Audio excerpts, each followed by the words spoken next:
everyone. I'm Betty. I'm Sue, and We're we're the Smith Sisters. Well, today we're segueing into heartier things as fall approaches, or fall is here. And we're going to do sausage gravy and biscuits, which I think has become a favorite of most people. Did we have them growing up? Do you remember? No, it's a very southern thing that's crept its way to the north. I remember going to Linda Brown's house, and her mother would make them. But they Or were from Cassandra Poland. They were all from Arkansas. yeah, no, that would have been a big thing. But no, we didn't do that. But now, I mean, every restaurant you go to certainly has sausage gravy and biscuits, and you'll see every table in the restaurant at least one order on. Well, today we're going to make it for you, and you're going to see how simple it is to have it on your Sunday morning breakfast table or any other day of the week. Our ingredients are biscuits, of course. Now, the biscuits that we used and that I use definitely are not homemade. I couldn't make biscuits like that. We used Grands by Pillsbury Buttermilk. They're frozen in the frozen food. Yes, you just pop them in the oven, and they're beautiful. You can't. No. And we have flour, sausage, of course, and we have a no spice, just a regular pork sausage, milk, and that's all you need. Salt and pepper. So we have browned a pound of sausage, and what we're going to do next is to sprinkle some flour over it. If I can get the top off of it. The milk. And that's another thing. If you're going to use milk, make sure it is whole milk. These farm girls here do not believe in anything but whole milk. I have a half a cup here, but I just am sprinkling. I probably am going to end up using about a quarter of a cup of flour just sprinkled over that sausage. And we'll let that cook down a little bit. You always want to cook your flour so it doesn't taste like, and you do in gravy too when you're making a roux. You don't want to eat raw flour, and that's sometimes I think what people get the taste of. They haven't cooked it down enough. Do you think that's enough flour, Betty, or do you think I need a little more? Maybe a spot more. Okay. We had a little more than a pound of flour. So I used probably a good quarter of a cup in there. In there. So I was telling Suzanne that when I started frying this up, this is this pork sausage came from Alpine. It's our food market here in Linden, and they make it.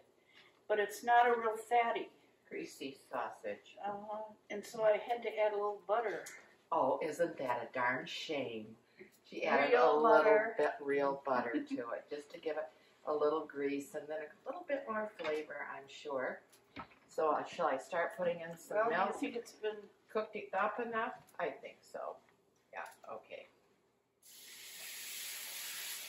So, you know, you want to keep ahead when you're making a white sauce, or you want to keep ahead of the flour going into little knots. So, and when you're making this kind of gravy, you can't tell whether it's a sausage or... Yeah.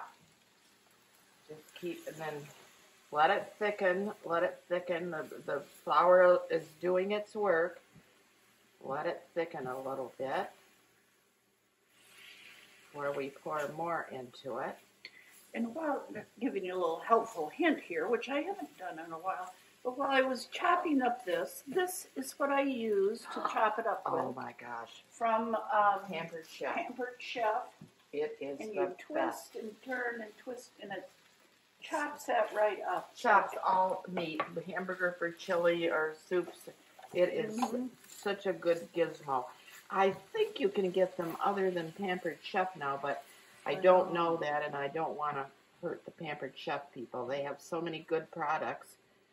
So that's what this is too. Pampered Chef. You want salt? A little pepper, I think. That's what we want to put in. I think I need a thicker pepper, don't you? That's too fine. Ooh, I don't know. It's pretty lovely to me. A little bit of salt, maybe. How are we coming along? Good. We've kind of kept heat on about a medium. Yeah. It's might want a little more now.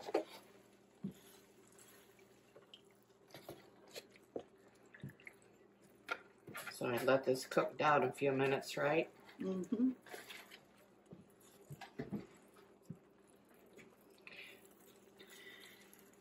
Our mother would have made side pork. Wouldn't she put salt pork? No. Gravy? Yeah. Was it salt pork? Side pork? Would she? Salt pork. I don't know. I don't remember it. I'm But sure I wouldn't have eaten it. We didn't do sausage in gravy. I know we didn't, but we should have had we known about it. Well, as I said, I had it at those. I know, My friends, but they had but they southern. were from the. They were they had southern roots. And I can remember coming home and saying, "Oh, I had sausage gravy." They probably said, "What?" And no, said, "Betty, you can't go back there if that's No. the way you're going to eat." I think they just said, "Oh, that was good." No. Should I think we're coming along, or Yeah, maybe a little bit more. a little bit more milk? But then keeping it going back in the day here, our Aunt Helen, which we've talked about so often in our thing, she loved her sausage gravy and her biscuits. Yes. And she felt the best at the time in the area was at the Big Boy in Fenton. Oh, is that right? Yes. She'd go over and they'd have it on their Oh, bar. they had it on the breakfast bar. And she would eat that Yeah. sausage gravy with biscuit right along. Okay, now I'm going to take one of these beautiful grand biscuits. Now, let me tell you, these are good for strawberry shortcake, too, or chicken pot pie, or whatever you... Butter, or do you not care about it? I don't care about it, but do you? Nope. You put the butter in the... I put the butter in the mix.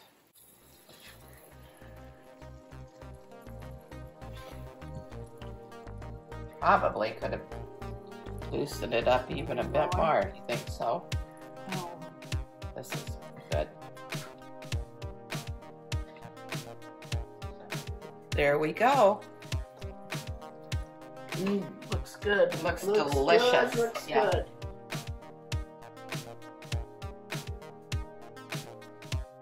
Now that we dish this up, see how it goes. Fabulous.